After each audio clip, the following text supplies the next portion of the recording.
The magic number I want you to see if you can guess what it is about, and all the way through the next half an hour, 40 minutes, there's going to be clues about what this number is. But the number is this, and the number is 28,000. That is the most important number in your life. And that's the only clue I'm going to give you. That's a pretty major clue, but that's the only clue I'm going to give you. So hi, my name's Scott McArthur. I'm a professional speaker these days, writer and commentator in the media. I focus mainly on the future of work. I spent 20 years, formerly as a scientist. I worked in pathology. Then I worked as an HR director. So I went from human remains to human resources. That's my best line. I hope at least one of you giggled, but that's what happened. But about 10 years ago, I came out of the corporate world. I had worked in over 200 organisations all across the world. But I came out because I wanted to do things a little bit differently. So that's what I've been doing for the last 10 years.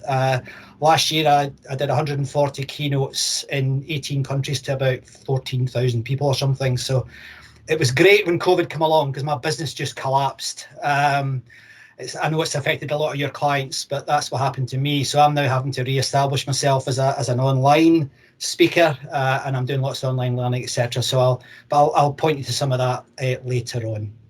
Now, in terms of thinking about the future, it's quite a difficult thing to talk about because it can be quite dodgy and can be quite embarrassing. And those of you who are old enough might remember on British television, at least, I'm sure Stacey doesn't remember this, but there was a TV show called Tomorrow's World.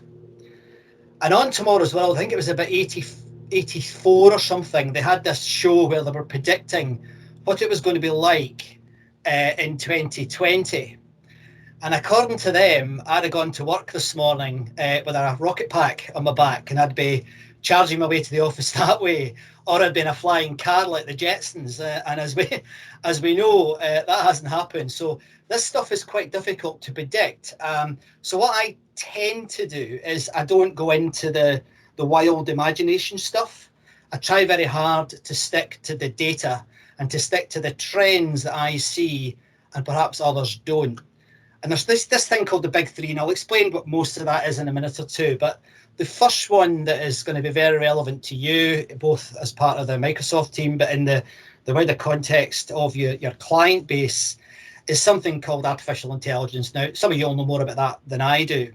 But what's really interesting about this, the first of the big three, is that it's growing at what's called an exponential rate. Now, I think everybody knows that that's fast. But let me put that in a little story for you, just to try and help you understand the issues that come with that pace. So I'm standing right now in my studio, in my loft space, in my house in Morton Marsh in the Cotswolds. The way, if I was to walk from here 30 steps, so say I was to walk from here down to my kitchen, 30 steps, that's how far I would get.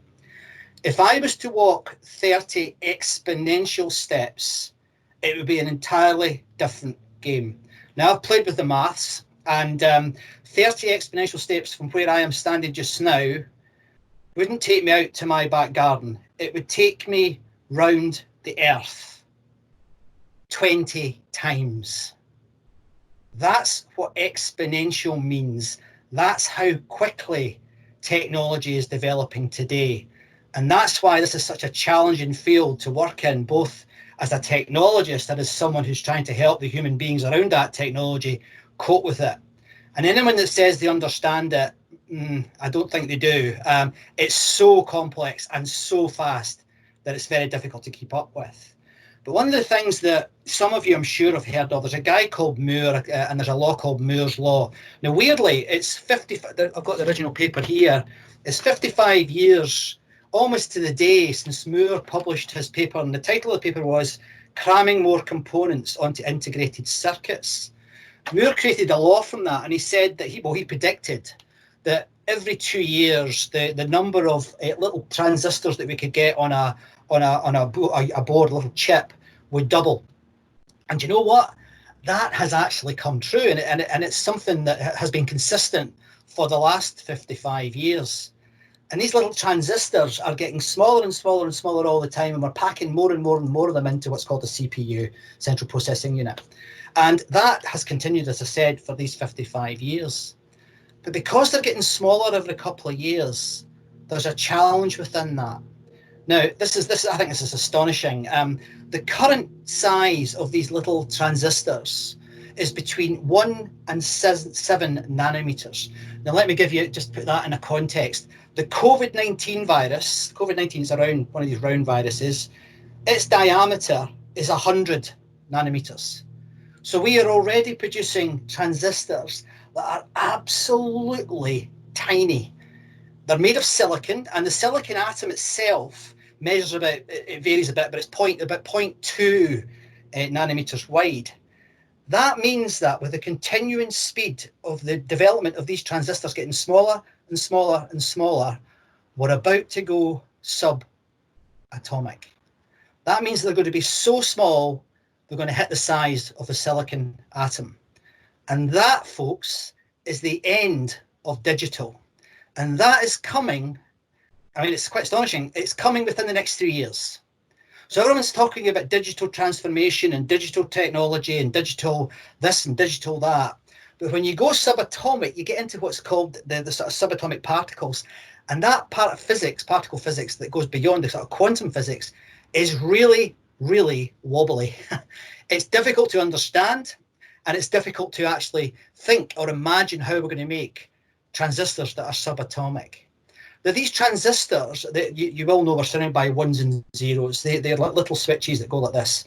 And that's how everything around us at the moment works. Well, nearly everything around us works in terms of technology. And that powering of that switch is why your computers heat up. It's why when you're using your phone a lot, you feel it against your face and it gets warm. And that's the reason that digital is becoming more and more difficult, because you have to power all these thousands and thousands of little transistors on top of the CPU. And that means that we're coming to an end point. There's not enough energy. There's a lot of noise. There's a lot of leakage from these circuits, and we need to think differently about how we're going to process the huge demand for improved technology. So I think Moore's law is coming to an end. It has to come to an end. This isn't a prediction. It's just going to happen because we've got to the molecular level, so it can't go any smaller particularly easily, and therefore I think we're on what I call the edge of next. We're on the edge of something, and it's right now, it's within the next 3 years, where we have to really start to think about how we do things differently. Now, there are a number of ways we can think about that. There are the other two big things that are happening at the moment. One of them is called nanotechnology. And this is where, as the word implies, it's where you're shrinking things down to tiny, tiny sizes. But as one of my heroes, a chap called Richard Feynman, is alleged to say, I'm not quite sure he did say it, but it still holds true. He said this, he said, if you think you understand quantum mechanics, you don't understand quantum mechanics. So I'm not even going to go there because I don't understand it. So we're not going to talk about nanotechnology in this session. I can, but it's a bit complicated, so I'm going to talk about something else.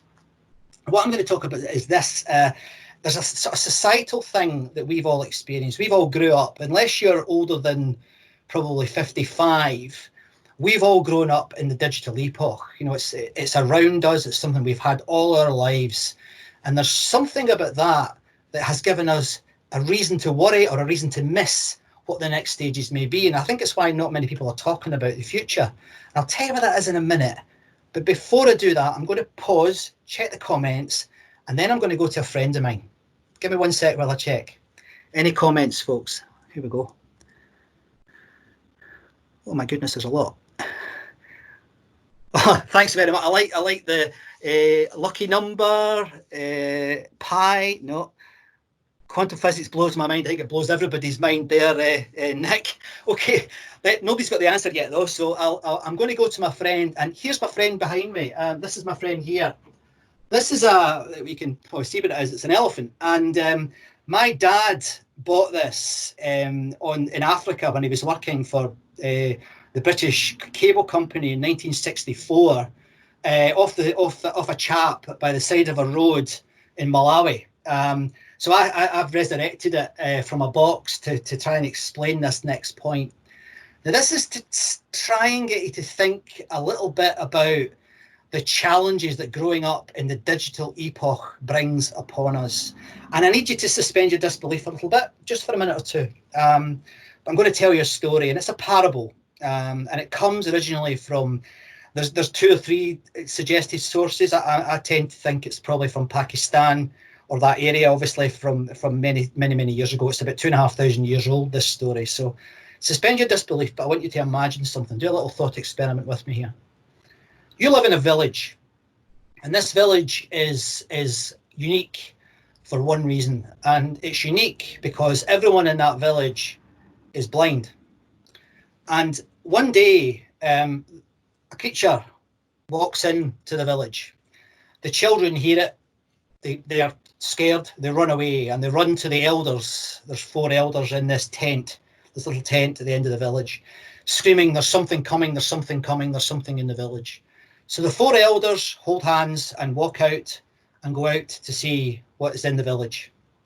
The first elder, she looks up, feels up, sorry, blind. She feels up this end of the elephant, the back end of the elephant. And she feels this long, soft thing with a furry end. And she said, I think that's maybe a brush or a broom. You can probably already tell where I'm going here. The second elder, he reaches up and puts his arms around this part here, this part here, and he says, it's tall, it's strong, it's round. Is it a tree? The third reaches up and feels this hard wall-like structure above him, and he says it's obviously a wall. And then finally, the 4th elder is at the business end here, and he reaches up and he feels this hard, smooth, and pointy thing, and he says, it's a spear. Now that parable, and I'll just put this little friend of mine back, that parable does explain one of the challenges we all have as being children of the digital epoch. But let me add on to that, just to embed this in your thinking, because one of the key takeaways I want you to get is this bit. A few years ago, I think it was 5 years ago, I was asked to do my first TEDx talk. I've done a couple now, and I've got another one coming up. And that was fine. It was in Warwick. There was 3,500 people there. It was a big theatre. The Red Dot did the talk. No, that was okay. A professional speaker. I was a wee bit scared, but it was okay. And it went. And I spoke about why facts don't change people. If you look me up on YouTube, you'll find that. But the thing about that wasn't the talk. The thing about that experience was the dinner in the evening. The organisers very kindly took us all to this lovely hotel in Warwick, and they treated us to a meal. And we were also allowed to bring our partners, so my partner Samantha was with me, and we all sat down and we got talking. Now, of course, we got talking about the day, the experience, and how frightening it was and how exciting it was. And it was astonishing. And the reason it was astonishing was there was 18 of us that day, and I had 17 people in that room with the partners giving me feedback on my talk, and I was giving them feedback on their talk. But it was the type of people that was the astonishing thing. I was getting feedback from the lead soprano at Covent Garden Opera. There was a sex therapist who'd worked with the victims of Jimmy Savile. There was a Californian prison guard who ran one of the biggest prisons in America. There was a nanotechnology expert who taught me all about cancer and how these new robots are smelling out precancerous pheromones and chemicals, etc. There was an AI specialist, etc., etc., etc. And it absolutely blew me away. I came away from that, and if I'm honest, it's like anything else, you forget things, and I kind of forgot about it a little bit. But about 2 or 3 years ago, I've been researching in this area for a long time. I've ran innovation teams, I've ran creativity teams, etc., in dozens and dozens of companies now. But I realised that I hadn't seen the value of that properly, and it actually has a label. And it's something called cognitive diversity. Cognitive diversity.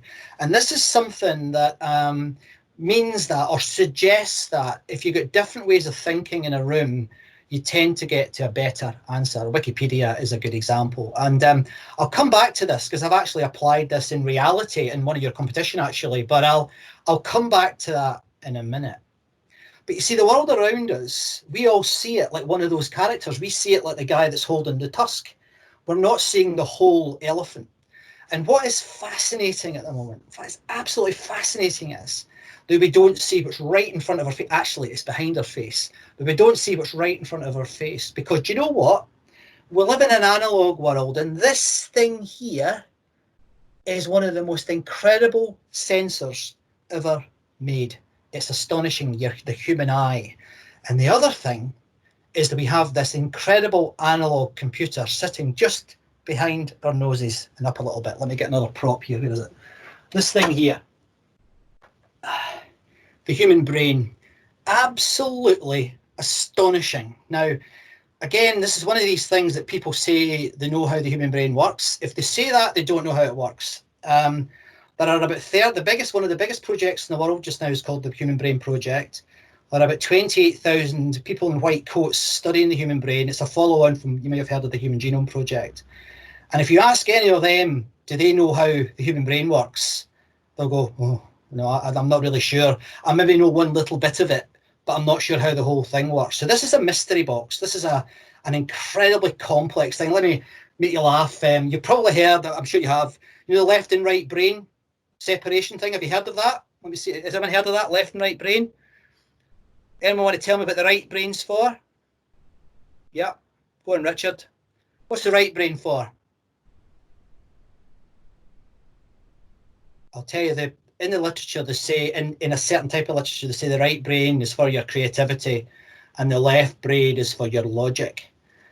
Utter poppycock. Absolutely no truth in it at all. Utter poppycock. It's pop psychology. We do not know how it really works. We've got some idea, and let me explain why. I'll just put this guy back because he's a bit loose today. He looks like he's going to fall apart. Excuse me. What's fascinating about this, and this is, if there's any biologists in the room, I don't know. Okay, thank you. If there's any biologists in the room, you'll know this. When you're studying biology, as I did, and I did 2 degrees in biology, the most terrifying subject is the cell. Trillions of cells in the human body. There's 87 billion in the human brain. And again, what people don't understand is how that actually works, because it doesn't run in code. This wetware is always on. It's insanely complex. It's got lots of different things within it. And I had an extraordinary experience at university where I lived in a squat, and my best friend, still my best friend, a guy called Tom, and I were both studying biology, human biology, toxicology, etc., etc. And we decided the squat was empty when we got it, and we got in there, and we were in there for 2 years, I think. And weirdly, it was actually a doctor that owned the squat. He had died, and his family had just forgotten about it. So we lived in that for free for 2 years. It was great. Anyway, we became quite obsessive. Anyone who knows me, I can be quite obsessive. And we got quite obsessive about biology, and we painted the whole squat white. And we started to draw what's called chemical pathways. We're real geeks. We drew all the biology pathways like Krebs cycle and the light and dark reactions. Don't worry if you've never heard of these things, but we started to draw it, and we filled the squat with our scribbles. Now, I don't have a single photograph of that. We didn't have digital cameras in those days, so I don't have any photographs of it, but we did it.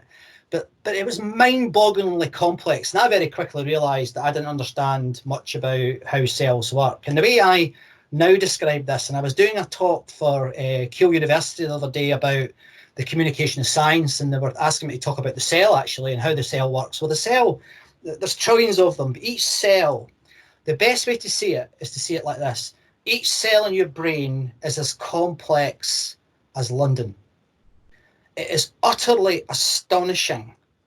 And that runs on analog, and it runs on virtually no power.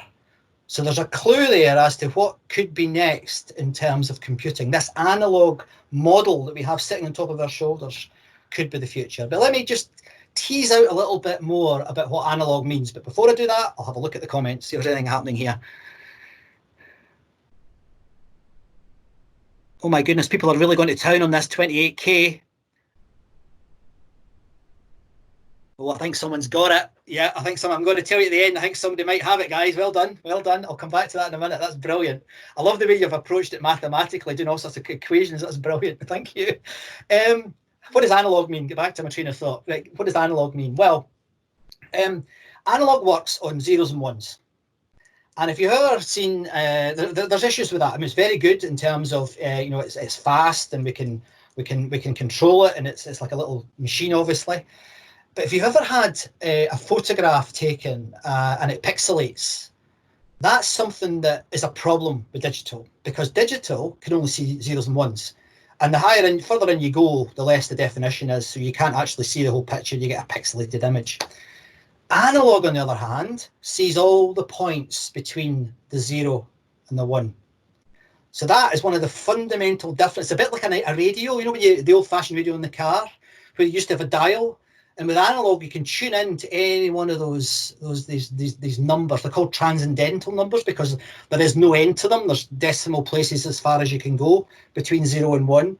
So fundamentally, that's the difference. The other thing is it's continuous, but I'm not going to go into that in too much detail. But fundamentally, there's an opportunity here for us to think about a new way of designing and building computers. It's more likely to be the servers at first, but nevertheless, that's the area that I think is going to be one of the most exciting things coming up in the future. Now let's get back to the big three. I've already mentioned AI, I've mentioned nanotechnology. The third one is the one very close to my heart, and this is something that if you've never come across this, I guarantee you're going to go and watch Netflix for the next few days and try and catch up with some of these documentaries and some of this work that's happening in this space. The third one is biotech and synthetic biology. Now what's fascinating about this is that it is also growing exponentially, 3 times exponentially. So this is growing at a terrifying rate. And my prediction here, and I don't really think it's a prediction, it's just going to happen, it's starting to happen already, is that we're going to have technology based on, yeah, there'll be a chassis of digital, but we'll start to see analog components. Now, when I used to work with Stacey, we were based in Bath for a lot of that time. And anyone who knows Bath, there's a pub there just across the Pulteney Bridge called the Pulteney Arms. Now, the Pulteney Arms is unique. Now, I've not been there for a few years, so I don't know if it's still like this. I think it's been 4 years since I was there, but it used to have these wild lamps. And these lamps were shaped where they had a nest here pointing up the way and a nest here pointing down the way. The downway nest was for electricity. The upway nest was for gas. And that happened when electricity was coming in. They had the reliable gas supply and the slightly dodgy electricity supply. So they started to build these sort of interim technologies to cope with the introduction of electricity. And I think it'll be exactly the same with analog. I think that's something that we're already starting to see it, if I'm honest, but we'll see it and it'll become much more obvious over the next few months, I would say. Now, there's a couple of things here that I just think that I think are amazing and can really help you get this in your mind. Data storage is a big issue, yeah? We're always looking for clients to help them with data storage, whether it's in the cloud or another solution. We're always doing that. But we're getting to the point now that we need, you know, I've said earlier, the energy and the noise and everything else that's happening around about it. We need to think about a new way of doing that. Enter DNA. Now, you've probably heard of DNA. It's the sort of the code that helps human beings exist and helps us develop all animals, in fact, and plants. And DNA is a storage system.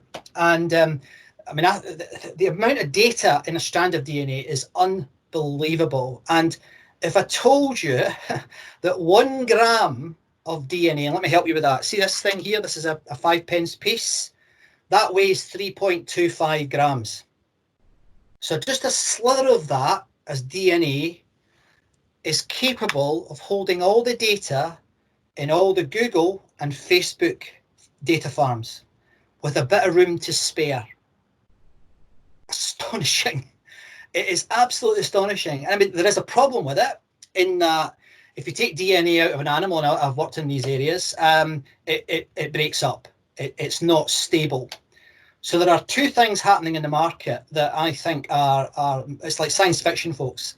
You can keep data in living systems, which is, I think, beyond scary.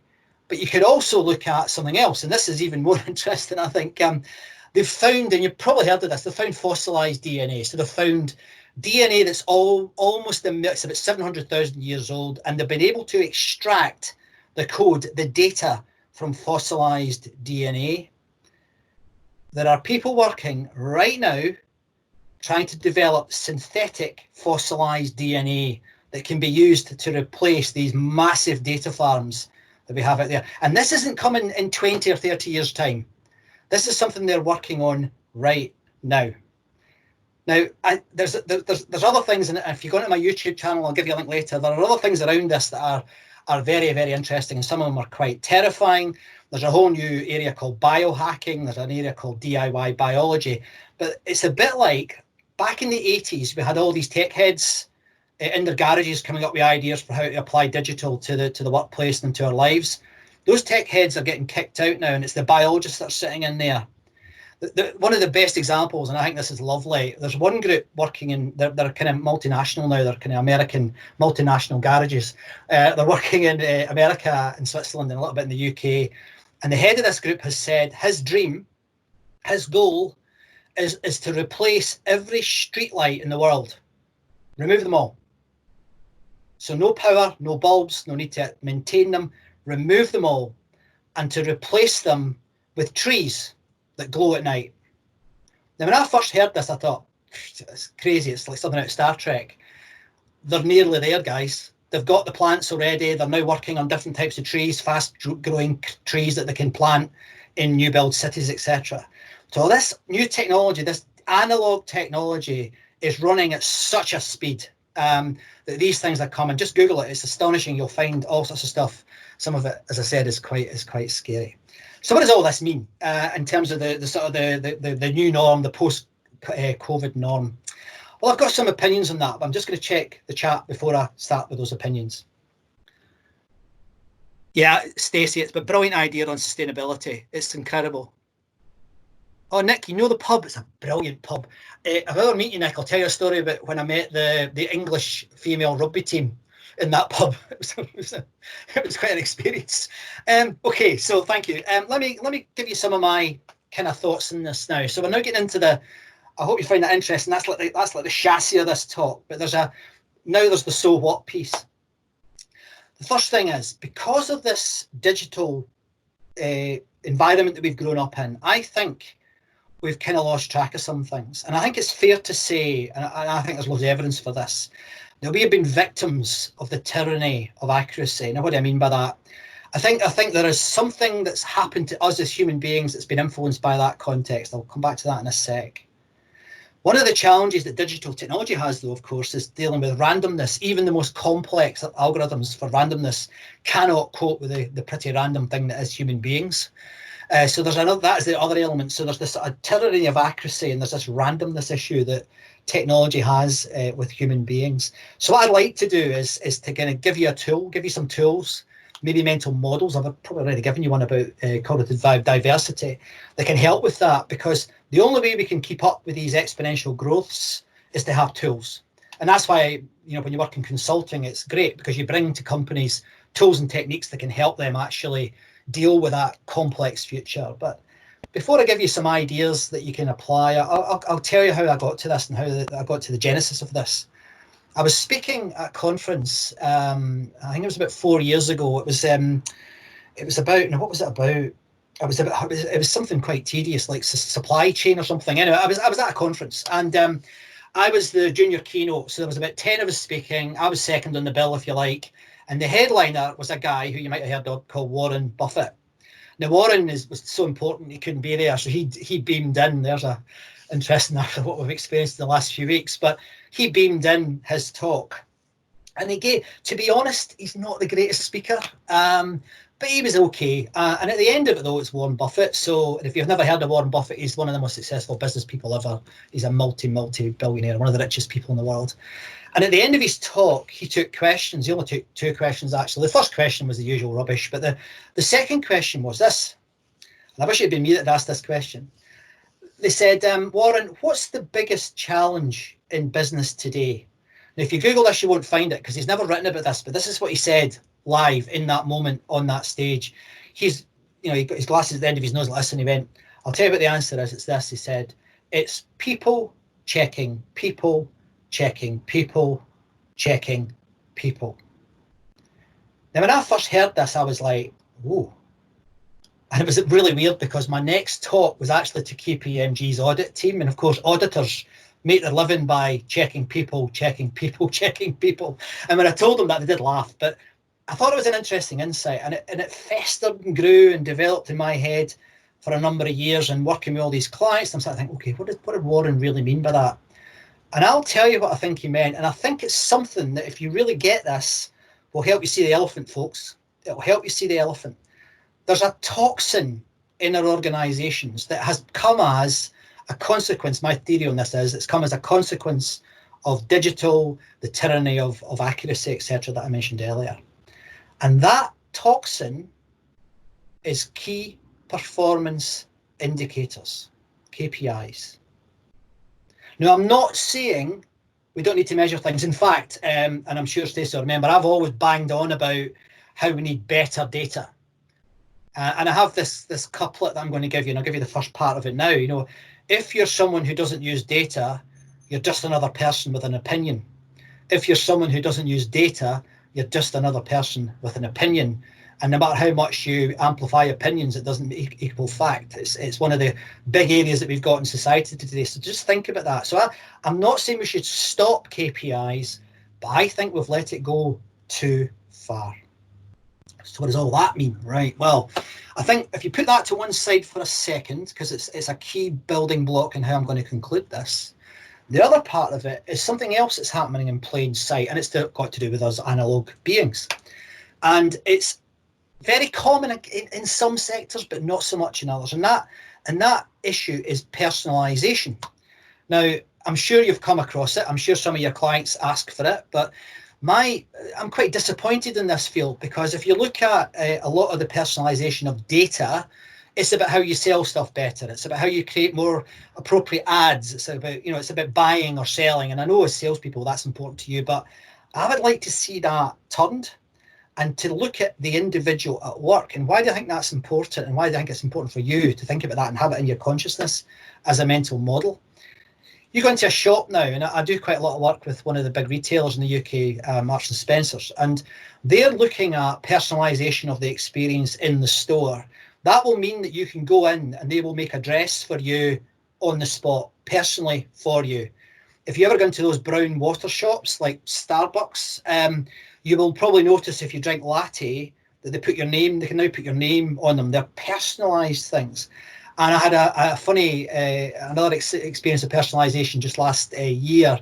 I was speaking at a conference, an AI conference in Vienna, and one of the guys, I'm not a Scotsman actually, you probably noticed I've got a Scottish accent, he was talking about pizza machines, and I was like, what on earth is he talking about? And his business is creating pizza boxes. They're like microwaves, and his prediction is that in 2022, the gift to give at Christmas will be pizza printers. And these pizza printers can make unique pizzas no matter however anybody wants them made. Now, I've tried it and I didn't like it very much, but given the pace that it's developing, I'm willing to accept that it might happen. It might happen. So all of this stuff, and these are quite trivial, but they are happening. All of this stuff is in the environment.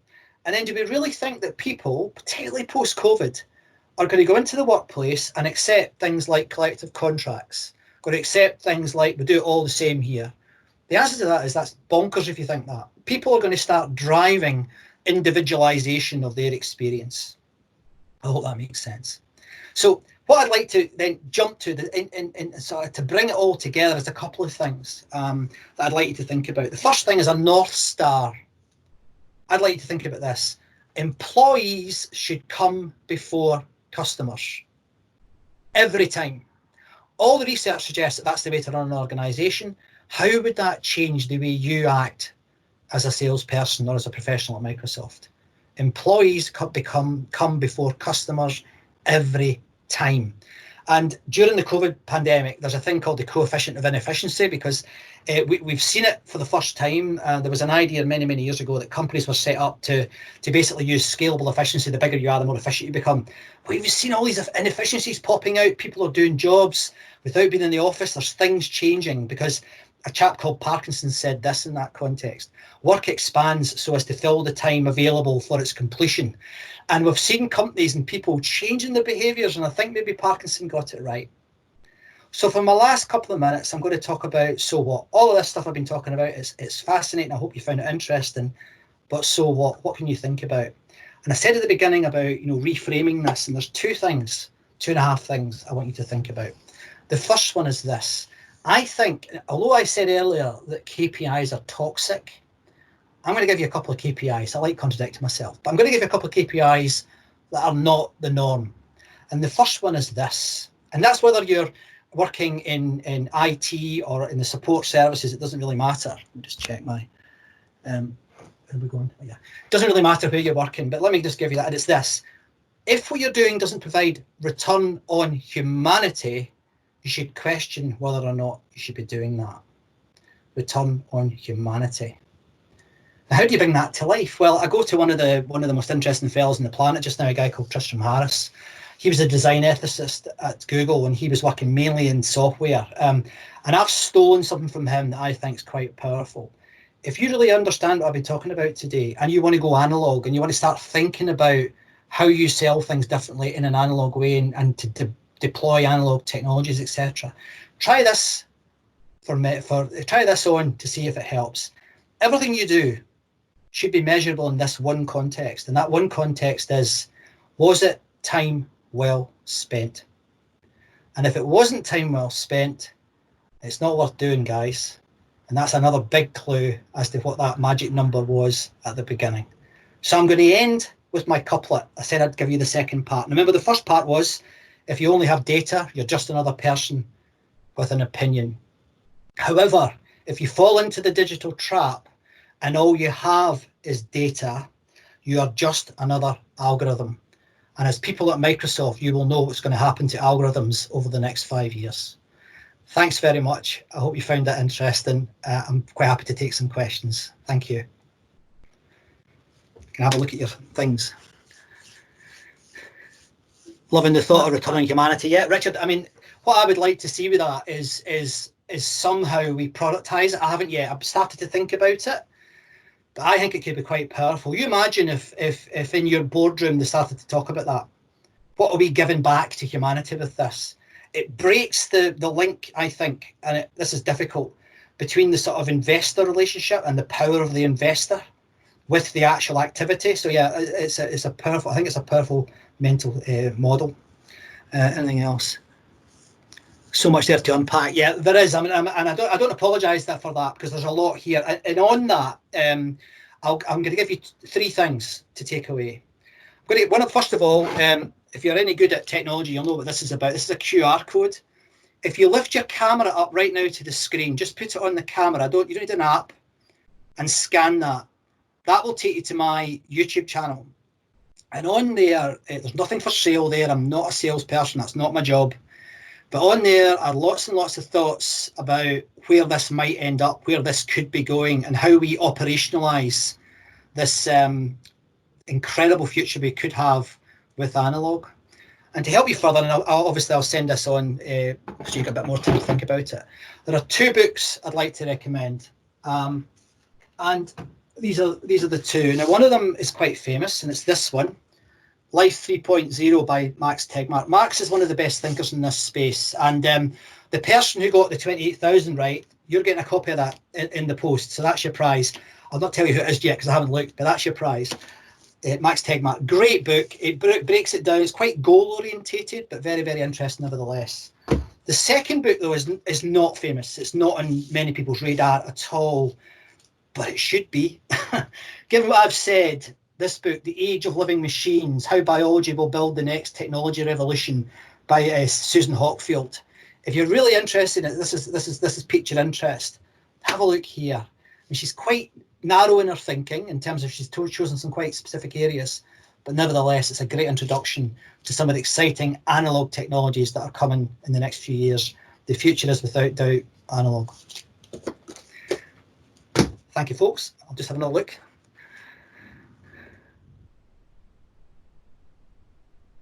Oh, the technology's switched off. Don't worry, I'll make sure you get copies of the references when someone will send you out an email.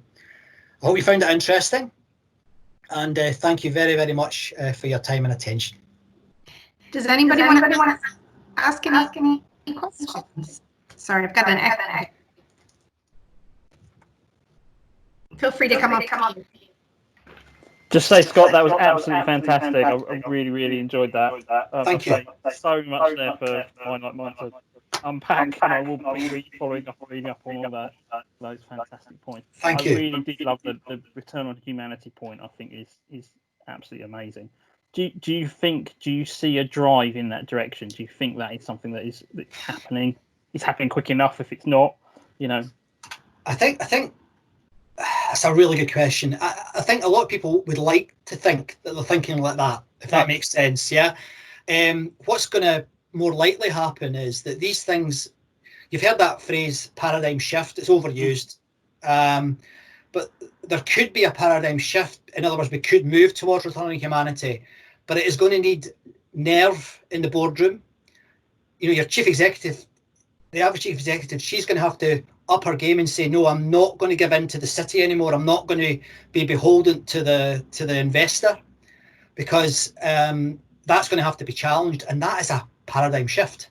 But we've done it before. I mean, this isn't a new thing. We've had these big shifts before. I mean, we went from the farming revolution to the industrial revolution. We've been through it, but it's not going to happen overnight. But I'm hopeful that because people have seen, a different aspect to how the society could be, that we might have taken some steps towards that. I think that's a realistic hope. My mission is to get that thinking out to everybody. I mean, I want everybody in the world to be thinking about it. What is the return on humanity? I want governments to be thinking about it. I'm not the first person to think about it. Kennedy thought about this in 1968. So that it's not new, but it's come into sharp focus, and I'm glad you found it useful. No, definitely. And if no one else has quickly got their hand, I'll ask one more, which is, out of all of the COVID and the new normal and all the rest of it, what do you see as the one piece of good, the absolute piece of good that's come on this? What shift have we taken? What change is coming? What one takeaway from COVID works for you? Where the value is. Simple. Where the value is. And I'm sorry if it's probably the more senior you are and the more you fiddle about with spreadsheets, that's not as valuable as being face-to-face with the customer. That's not as valuable as working with people who need help. So I think that value inversion, there's actually there's a Jap, it's not as famous as Six Sigma. There's a thing called Gamba Kanrai. And Gamba Kanrai, it's not new. It predates Six Sigma and all that stuff. And basically what it says was that the organization's an inverted triangle with the chief executive at the bottom, and the people who face off to other individuals in the company or to the customers where the value is. And I think that was prophetic. I like that. So that, for me, I'd love to see people thinking about that. I mean, I've got broker friends that are terrified of what's going to happen to their jobs because they've been found out. They've been found out. And we all knew that. We all knew it. People driving spreadsheets. And I'm not being anti them. It's just I think there maybe needs to be some sort of equalisation of it. How it will happen, I have got no idea. I'm not that type of futurist. No, once again, so just fantastic. Thanks so much for that. Thank you. Appreciate it. Thanks for the feedback. I really do appreciate it. But thank you so much for that enlightening talk. I think it's given us a lot to think about and how we can think differently going forward. And I appreciate you taking the time with us today. No problem. No problem. Thank you so much, Scott. Thanks, Scott. Cheers, Scott. Thanks a lot. Bye. All the best. You. Bye-bye. Bye. Have a look at my YouTube channel. We will. I'm doing my best to build it. So have a look, please. Subscribe, and then you can forget about it. But it's helpful if you subscribe. We will. Thank you. Thank you, Scott. Have a good rest of your day. Will do. Bye-bye. Bye-bye.